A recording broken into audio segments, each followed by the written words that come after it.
بسم اللہ الرحمن الرحیم۔ حضرت نافع بن عتبہ رضی اللہ عنہ بیان کرتے ہیں، رسول اللہ صلی اللہ علیہ وسلم نے فرمایا، تم جزیرہ عرب میں جہاد کرو گے تو اللہ فتح عطا کرے گا، پھر فارس میں جہاد کرو گے اللہ فتح عطا کرے گا، پھر تم روم پر حملہ کرو گے تو اللہ فتح عطا فرمائے گا، پھر تم دجال سے قتال کرو گے تو اللہ فتح عطا فرمائے گا۔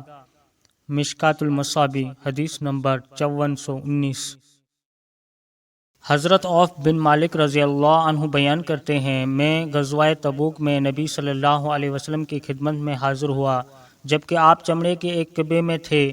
آپ صلی اللہ علیہ وسلم نے فرمایا، قیامت سے پہلے 6 علامتیں شمار کرو: میری وفات، پھر بیت المقدس کی فتح، پھر ایک وبا جو تم میں اس طرح پھیل جائے گی جس طرح بکریوں میں طاعون کی بیماری پھیل جاتی ہے، پھر مال کی ریل پیل حتیٰ کہ آدمی کو 100 دینار دیے جائیں گے مگر وہ پھر بھی ناراض ہوگا، پھر ایک ایسا فتنہ برپا ہوگا جو عربوں کے تمام گھروں میں داخل ہو جائے گا، پھر تمہارے اور رومیوں کے درمیان صلح ہوگی لیکن وہ عہد شکنی کریں گے، وہ اسی پرچموں تلے تم پر حملہ کریں گے اور ہر پرچم تلے 12,000 افراد ہوں گے۔ مشکات المصابیح حدیث نمبر 5420۔ پیارے دوستو، السلام علیکم۔